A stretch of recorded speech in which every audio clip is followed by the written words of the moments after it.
On number 5, we're still trying to use the laws of logarithms to expand the expression. So here, I actually want to use both the product rule and the quotient rule.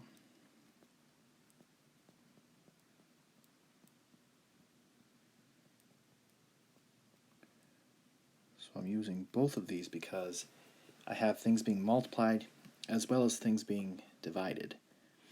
So when I expand this, it's going to be log of x cubed plus log of y to the fourth, and then it's going to be minus log of z to the sixth.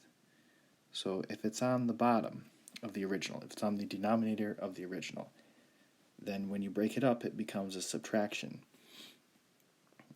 My last step is going to be to use the power rule to bring down all those exponents.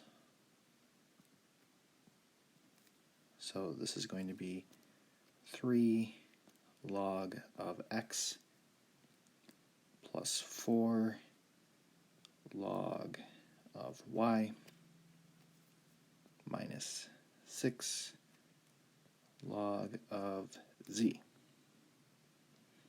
And that'll be our answer.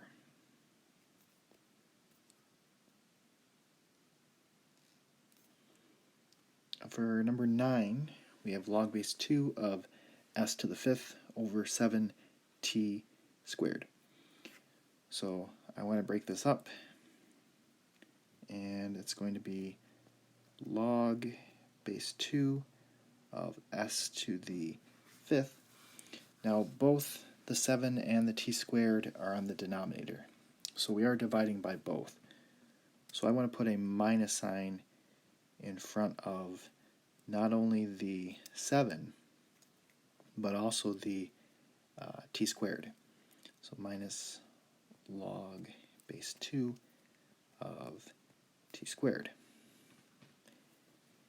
So if it's on the denominator, then it needs a negative sign in front of it because that is the quotient rule. So then I just need to use the power rule to bring down all my exponents. So this is going to be log base, oops, I said it, but I didn't do it. So I want to bring down that 5.